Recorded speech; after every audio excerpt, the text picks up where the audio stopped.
Katie here from the Scrappy Sisters, and I'm up today with a layout. Now this is a layout featuring my March kit. So I know this video is going up in April, but I did create this layout in March, and I used my March kit that I was focusing on, which was based on the Avenue Collection from Jen Hadfield. And if you've seen my March Killer Kit video, which I will link down below, you will have already seen this layout, but I am now getting the chance to pop it up on the channel and show you how I am using up the thickers that came in that set. So I fully admit I could have made some more actual titles with this, but I made a lot of layouts using these thickers, and I actually really liked these thickers. But the focus I'm having at the moment is just, if I like things, then use them.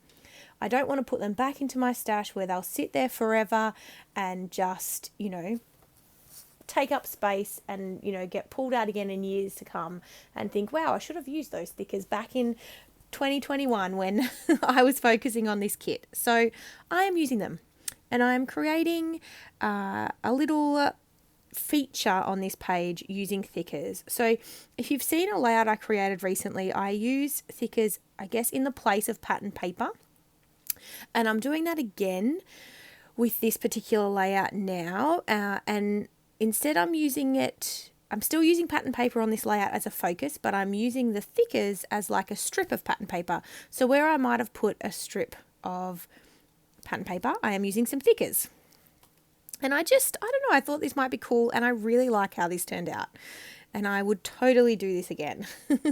So if you've got some thickers that you need to use up, definitely give this technique a try. So you'll see me there, I just created a little strip, maybe, I don't know how long it is, maybe 1.5 inches wide. I don't really use inches, so I'm not great at estimating inches, but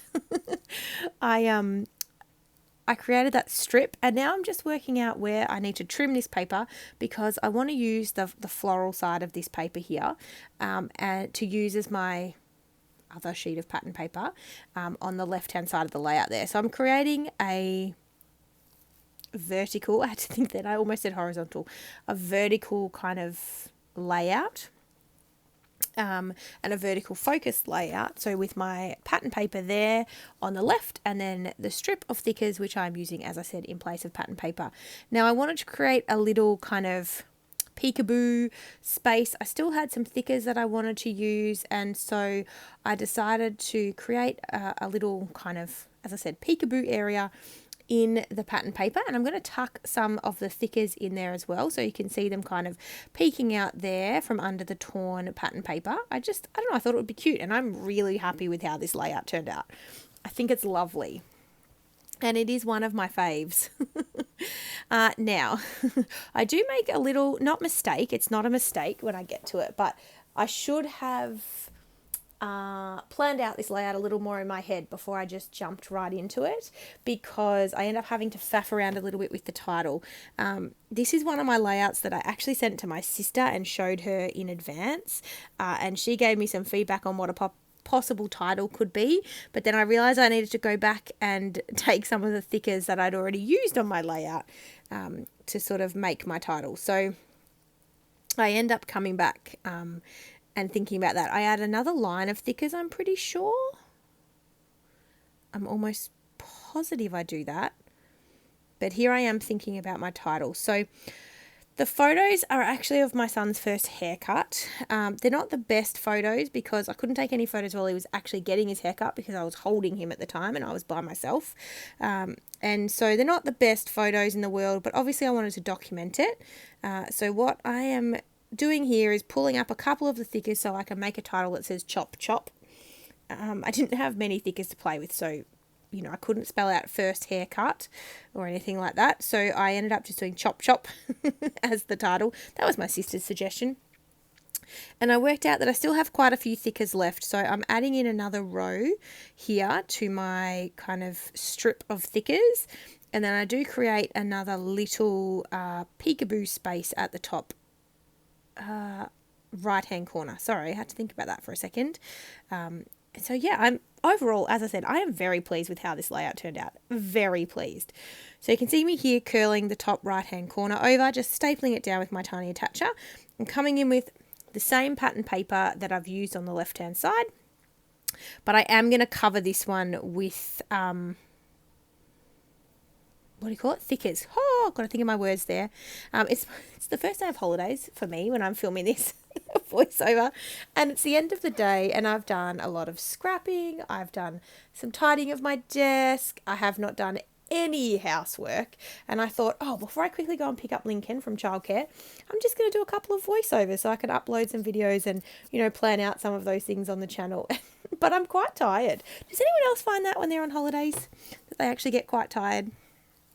Okay, back to the layout. So these are my cute photos. I've got 4 of them, before and afters of the haircut. If you haven't, or you will be able to tell in a minute when I cut these, I'm actually using a patterned paper pad that is only single-sided. So the back side of the paper is white to back my photos on. So if you've got any patterned paper at home that is single-sided that you don't love, definitely don't, recycle it if you want to. Pass it on to somebody else who might love it. But another use that you could do is use it to back your photos like what I'm doing. So I have a stack of single-sided pattern paper that I don't love and probably will never use on a layout. I have so much pattern paper. So I just use it to back my photos, which I really like. Now, I'm trying to figure out how else I can be matting my photos. You can see I've got that full 12 by 12 piece of specialty paper left, and I still am struggling with a little bit with how to use that, and I don't use it. I don't have the layout in front of me, which is always a rookie error, isn't it, when you're doing a voiceover, particularly for those of you that edit on the iPhone, or your phone, I should say. It doesn't really matter if it's an iPhone or any other phone. The screen is very small. You can't always see the detail, so I should have made the effort. So there you go. I am backing my photos as well on the specialty paper. So I've backed them on white cardstock, on some pattern paper, and then on this specialty paper, just so a hint of that gold comes through. So this is vellum specialty paper. Yes, I know I could have used this in a different way. I don't know. I really struggled with this specialty paper. I don't know whether it was the type of layouts I was trying to make or just the vibe I was in while I was creating with this particular kit. But yeah, that specialty paper really threw me. Normally I'm all over it, but not this time. And I'm someone who cuts a lot with scissors, not my trimmer, so this is going to be far from perfect. I just eyeball it when I'm mounting my photos. Now, I'm trying to figure out how to fit all 4 of these photos onto the page. Now, obviously, I can fit them all onto the page, but I'm just kind of trying to balance them out because I've got the 2 photos of the after and the 2 photos of the before. So I'm just sort of clearly separating them, even though I don't write before and after or anything like that.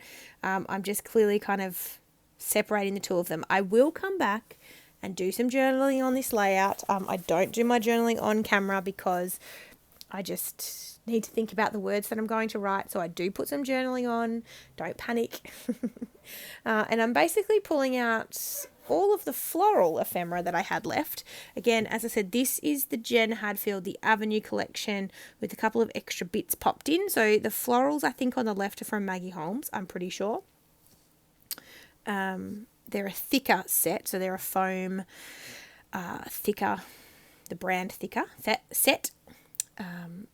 Yeah, so I'm just playing around with what I've got left. So I'm just creating some clusters, some florals, and then a few of the other random ephemera pieces. I was getting very low on the ephemera when I made this layout. So you can see I've put the little girl on a skateboard. There's no reason to have, the girl on the scooter. There's no reason to have a girl on the scooter. I just had her left and I needed to get her on a layout, so I did. There's a snail in the middle cluster. And I've got a key on the top right. So, look, I know some people are very literal scrapbookers. I am not. I am happy to kind of, put whatever on a layout if it works, colour-wise and that sort of thing. If it's completely left of centre, maybe not. But, I'm happy to go with a girl on a scooter on a layout about my son having a haircut. I guess that is left of centre, isn't it? But anyway, We're all good. So you can see me here now. I've sped this video up 4 times and I actually haven't edited any of it out. So you get to watch my entire process from start to finish, which I don't often do. Normally I edit out some of it, but I know I've got people who enjoy both types of videos. So I do try to balance it out a little bit and sometimes include all of the process into a video.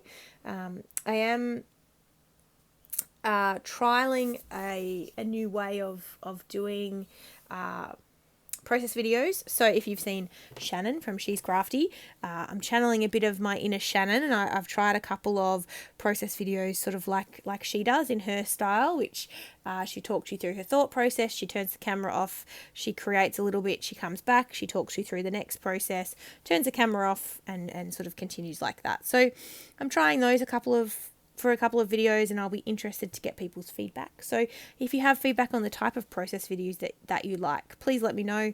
Again, I know lots of people like lots of different things, so I know not one style will suit everyone, but I'm just trying to mix it up a bit to keep myself interested. It's always nice to do some different things to kind of keep you feeling motivated. So I'm just creating this last little cluster up in the top right, and then I'll be finished. I'll add some splatters and we'll be all done. So you can see me there. I'm really just trying to get everything I have left onto the layout. This was at this point I was just finishing what I had, so you can see I've only got a couple of those thicker florals left. They are going on the layout. Yeah, this was just everything goes on. So look, it's a little more embellished than I would normally do, I freely admit it, but I do really like how it turned out. And then I'm just adding in my title, which was a bit of an afterthought. I don't love my title position. I think I would have preferred to leave that space a little blank, but I didn't have much choice about where I put it. As I said, it was an afterthought to add the title in once I'd already embellished. So anyway, it's sort of got to live there. At least it's clearly able to be seen, because obviously the thickers are green, which is similar to the pattern paper that I used. And so, at least it's very clear, it's easy to read, and fits in that white space. So there are some pros. I'm just coming in with my gold splatters, and then I think I'm done. I don't think do I add navy? I must. I'm shaking up another bottle. I'm obviously adding navy, even though there's no navy in this collection. I just love that Heidi Swap colour shine. I will add it on every layout. I just think it looks beautiful. So here is my close-up. Thank you so much for watching, and we look forward to seeing you in the next video. All right, guys. Thanks. Bye.